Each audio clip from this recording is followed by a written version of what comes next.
Good evening and welcome to What's Your Story? Tonight's episode is Food for Thought. This is the story of a woman who knows what it is like to be hungry. She has dedicated her life to providing food to those who need it. My guest is the executive director of the Plainville Food Pantry, Mrs. Susie Woerz. Welcome to the show, Susie. Thank you for having me again. It is always a pleasure to have you around this time of the year as Thanksgiving is rapidly approaching.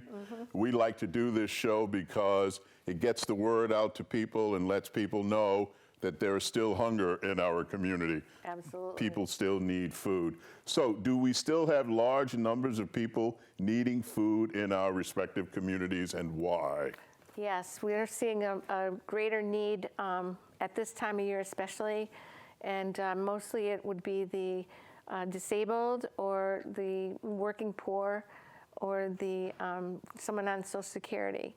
So everything is going up, but their income is not. So we're seeing more people, the elderly. Now it's winter time, so they're worried about their energy bills and putting food on the table. So we're seeing a lot of people coming in. What are some of the faces of the hungry people, Sue? Describe them to us. It's people that come in, they don't want to be there, but they have no choice. And it's those that are coming in when they shop for groceries or they get their holiday basket. I mean, they're very excited to have the food, but they're also feeling like they're not doing what they should be doing, and it's not their fault that they're at the food pantry. And we try to make sure that we give them the dignity that they deserve and that we help them to have a better quality of life. So the face of the hungry, it could be anybody. It could be your neighbor. It could be anybody. So there's no real face of it, but it could be somebody that you don't know that they're on the food pantry. So, Susie, in the news recently, I've seen the shaming of children in school because their parents can't pay and the school doesn't feed them the way that they feed the other children. Have you seen that on the news? I have not seen that. I know that back in the day when I was young, and if you were on the free and reduced lunch, you had to put your name on a blackboard. And that, to me, that would make you feel uncomfortable. I think they do a better job today. And it's more, same thing with the food stamps. You don't bring out food stamps, you bring out the food stamp card. So it looks like you could be using your debit card or credit card. So I think they're trying to make it less obvious of someone on a free and reduced lunch or the food stamps. I had no idea that it's a card now versus the old way with the stamps and everything. Yeah, it's like a debit card, but it's a state card. I had no idea about that. So people are trying to work to help people overcome their embarrassment at being hungry. Correct. And people that are on any kind of food assistance should not be embarrassed because anybody could be there. I could be there. I could be my own client. But for the grace of God, right? There we go. Yes. There go I. Yeah. Susie, I've been to your facility. By the way, tell them where it is. It's at 54 South Canal Street in Plainville, Connecticut, and our phone number is 860-747-1919. And we love giving tours. If anybody wants to donate, please stop by, and we're looking for volunteers. And so we would love to have somebody stop by. And if you want our services, you can also call us and get the application. It's by income and expenses. Give that number again, Susie. 860-747-1919. All right. Now let's talk about some of the programs that your facility provides. Obviously, food assistance. Food assistance. What does that entail? Food assistance, we are actually the model of Connecticut. We were named that probably 10 or 15 years ago. We've had other food pantries model after us. And the food pantry itself, with that program, we had 2,225 appointments, and that led up to 8,000 bags of groceries leaving the food pantry, which comes to 110,000 pounds, which is valued at $241,000. Is that, what period is that? That's for a year. That would be 2018 year. So I'll have bigger figures for 2019. My goodness. Because we're seeing more people. Right now I have 187 households on our program, which is, it's bigger than in the past. However, I did not recertify our folks because we're doing a transition of our warehouse, and we just remodeled. We did all the solar panels and everything, the renovation, which was 2 years ago. So finally we are done with all of that, and it's up and running. And I'd love to invite you to come and film our new look. All right. So let's say first of all, let's talk about qualifications for your food pantry. How do I qualify to receive food at your pantry? What we do is we have a very long application, which is the reason it's long is because I want to make sure that if somebody needs food stamps and they qualify, I can send them. If they come in and they apply and I send them there and they're not eligible, then I'm wasting their time and they get more frustrated. Yes. So we take all the information, it's all by income and expenses. So whatever your income is, whatever your bills are, then I calculate what do they have, what do they spend for just normal basic needs, and then I will see what they have left over after the basic needs. So then we'll divide that by 4.33, and we can see what they have weekly. And some of them have $137 a week to live on. So, and if you have a car, we all know gas prices are high, and if you have children, they need sneakers or whatever. So it's tough for some of them. And most of the people that we're seeing are on a fixed income, and they don't have a pension, and Social Security, they might make $1,100, $800, $1,100 a month. And working poor, minimum wage, they can't make ends meet. Susie, do you have any veterans? We just started asking that question because I feel veterans should never be homeless or hungry. So that's a question part of the That's a question that we are asking now, so I can send them to the veterans programs that I know that are available. So it's a one-stop shopping. We have the energy program. Well, let me get to that. What about the clothing? Clothing is next. The clothing, we're still looking for gently used winter clothing for children. For children only? Children and young adults. We have quite a bit of men and women clothing. Gently used coats we're collecting, and so it looks like a department store. So we do well with the clothing. What about crisis intervention and referral services? What is that all about? Crisis intervention and referral services would be when they first come in and they fill out the application. What we'll do is we'll give them the application, and then I'll see what their needs are. So if I know they qualify for food stamps, that would be an intervention, and I would refer them. So it's really a good program because there's a lot of programs out there that I can send them to again, have a better quality of life. Now, Susie, how does someone donate to your facility?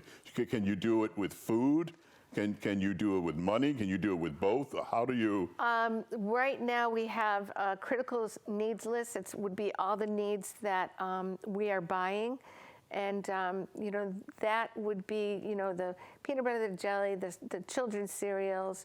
We have probably 5 cans of the canned pasta sauce, things like that. Those are the things we're buying. Laundry soap, dish soap, bar soap, all those things that are for hygiene. We have to buy that because you cannot buy that with food stamps. Oh. And even toilet paper and paper towels, those are considered luxuries. Oh, I see. That makes both of us laugh, does it not? Yes, it does. Yeah, it's a little odd. Well, that's why we try to provide those items, because what I don't have at the food pantry, they can use for their food stamps. I see. So I always make sure we have all those things, because you can't use those with your food stamps. Now, as Old Man Winter is rearing his ugly head out there, boy. You have an energy assistance program. Would you please explain what that is all about? Okay, we have an energy program. However, we send our folks from Plainville to Bristol or New Britain. It's called HRA. I don't have the phone number, but it's HRA in New Britain or Bristol, and they can always call us to get the phone number, and they can make an appointment, and you can get energy assistance. You can have oil, propane, that's deliverable fuels. Even, I think they can do wood and even pellets. I'm not positive, but that's what those are deliverable. Now, if you have gas or electric, that would be where you would be coded hardship through that company.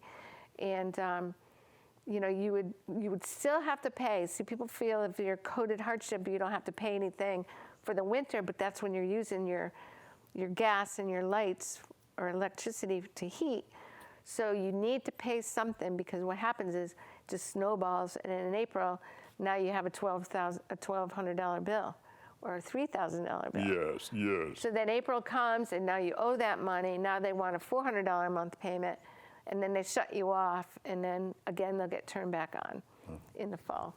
What are the holiday baskets? What are those all about? Oh, that's one of my favorite programs. It's a holiday basket. They get all the fixings for a festive holiday. They'll get a turkey or a chicken, whatever the family size is, stuffing, cranberry, everything for them to cook, mashed potatoes, vegetables, a cake mix and frosting, everything that they would enjoy with their family. So it's really a nice program. I like it. Susie, it occurred to me, talking about your facility, you have to have refrigeration at your facility. We do. How much turkeys, or say, frozen food could you accommodate? Right now I have 2 Hobart, which are big restaurant style. You walk into them? Or? No, these are just really nice units. Okay. I wish we did have a walk-in. However, when we were planning, I just felt like a walk-in would really hurt us electric-wise, because it costs a lot to run those. Oh, yes. But, and we have a chest freezer. And I also have Kenny and Keith Nazo, who are awesome with us. If someone donates turkeys and I can't take them, they will help me hold them till I need them. So it works out pretty well. But right now I have plenty of space for turkeys. I think we're okay for Thanksgiving, but I'm still collecting for Christmas, because Christmas is going to be right around the corner. Yeah, absolutely. We're about to get to that. Susie, how many turkeys, say, would you need? Or do you have a specific number, or people can bring as many as they can afford? I'm planning right now on 110 households that are going to get the holiday basket. And that will include the turkey? That will include the turkey. Now, what size turkeys? Well, we have the single people, so I buy the oven roaster, which is 7 pounds. That's still a lot for them. All right. But they can do different things with it. They can cook it, then make a soup or whatever, make sandwiches. Yes. So, because if you give one person a turkey that's 10 or 14 pounds, what they end up doing is giving it away, because it's too much for them. I see. And we never really get a lot of the turkey breasts, and that probably would work for a lot of people. But that's why I buy the chickens, and then we give the turkey out. Oh, okay. Yeah. Now, I see here that we also talked about a Secret Santa. That's another great program. What is that all about? We actually send out to our clients the kids and the seniors on our program, and they fill out, it's like a wish list. They have their name and their age, their favorite color, their sport, their sizes, and what 3 things would they like for Christmas. And you have some kids that are going to ask for a bike. And I have companies that will adopt, they'll pool their money and buy the bike. We ask them to really pay attention and not ask for those big Xbox or those $400 or $500 gift ideas, because we don't have people that are going to adopt them. So we appreciate the donor that does adopt them, and then you'll have the senior that will ask for a coffee pot or a house coat, all those really cool things. And we look for gift cards for the older kids from Kohl's or Dick's or Old Navy, even Nazo's, and Stop and Shop. I mean, we can give those to our elderly people too, to go buy something that they don't have. Yeah. So. My intro to the show, I said that we have a woman who knows what hunger is all about. Mm-hmm. How long have you been at the Plainville Food Pantry, and what was your experience with hunger? Okay, I'm at the food pantry. This is my 30th year. When I started, our budget was very low. We were in an 800 square foot building. Now we're in the 5,000 square foot building, and we're just doing more. I mean, we're doing the same but more. It's more organized, bigger space, and we're accomplishing a lot in the community. So. As far as I go, I was that child that got the free and reduced lunch. I was the child that didn't have a backpack. So I actually had a vision, because I remember my mother had 4 of us, raising 4 as a single mom, and I did go home till the lights were off. So I understand the feeling of how these folks feel when they come into the food pantry. They don't want to be there.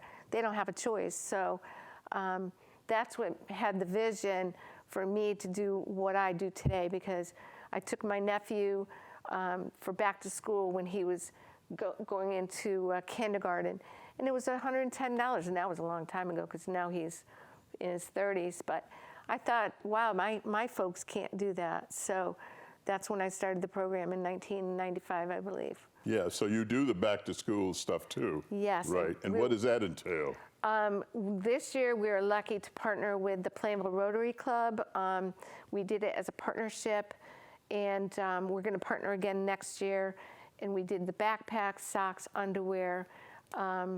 We gave them a gift card for a pair of shoes for $75 and a first day of school outfit.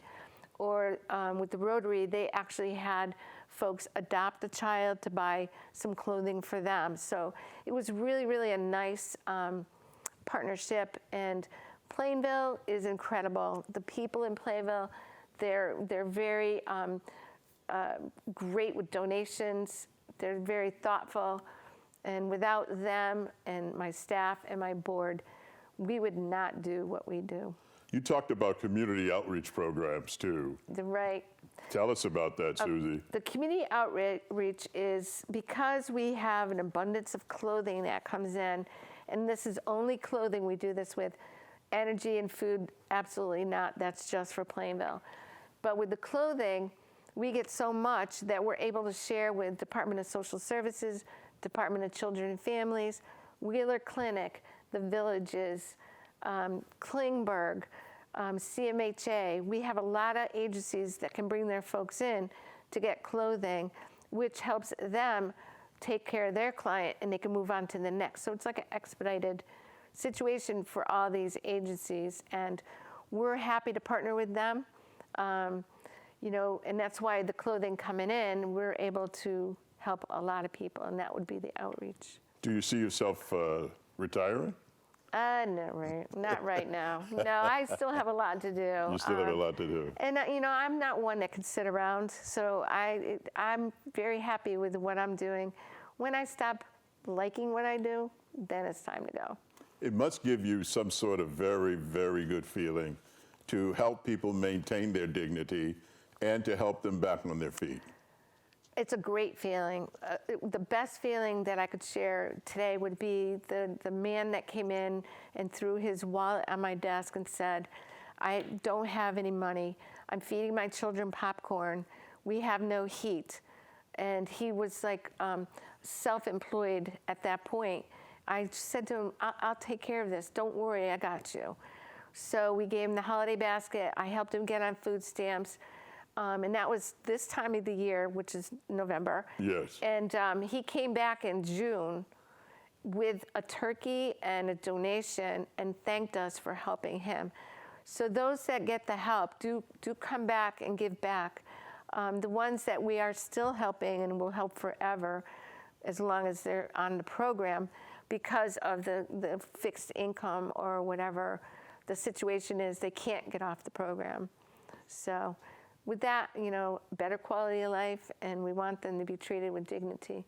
Somebody said to me, they're already a victim, so when they come in, we have to really work hard to make them feel appreciated and welcomed, so they know that that's what we're supposed to do. It's just common sense. Women's, infants, and children. That we just had today, and it's really kind of a nice program. Women, infants, and children is, they come in, the moms come in, or dad, and they can get vouchers for protein, you know, formula, milk, juice, eggs, peanut butter, beans, cereals, all the things that they need. Even when a mom is pregnant, she can get the vouchers to make sure she's taking care of the unborn baby. So it's a great program. And each child, and I'm not sure if this is, it may have gone up, but I used to calculate it was like valued at like $83 to $85 per child. So when they get the food stamps and that, I kind of merge that together to see Yes. what is actually Yes, happening in the yes. household. So. What is the bread distribution? What is that? The bread distribution, I've cut back a little bit. We have a van that's 04, I think, and it broke down last summer, and it was like $1,800. And this was a program that was funded. We bought the van. It was powered by volunteers, and now it's getting older. And we were driving the van to 31 agencies, and I just found that it was costing us too much money out of our budget to have that. And I told the agencies they're welcome to come and pick up the bread if they want. And they didn't really have volunteers to do that. It's a program that I really liked, but I can't afford to fund it. So right now we still pick up bread at local stores, and then we're bringing it to Plainville agencies. So why don't you look out there and tell people that you need a van to help you with your program. And if anybody has one that's in good shape that they want to donate, where would they donate it, Susie?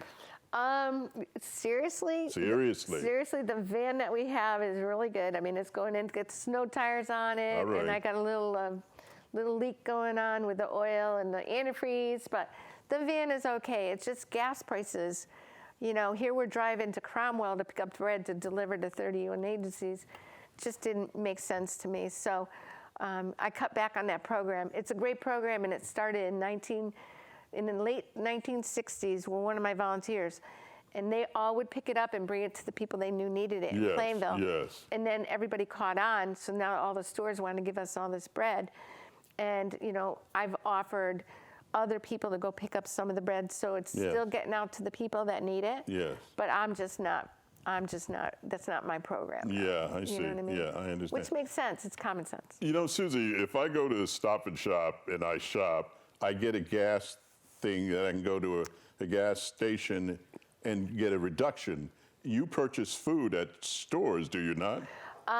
We work with Nazos, and we also go to Food Share for our food. Okay. Because we get a reduction both ways. Okay.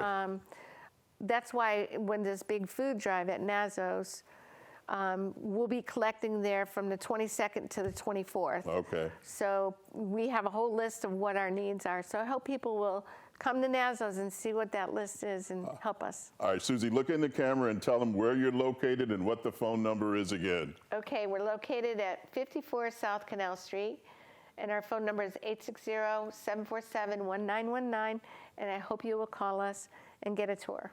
Susie, thank you so much for being here. Thank you. Absolutely. Always That's love all the coming on your time show. we have for What's Your Story. Everybody has a story. What's yours? Until next time, good night.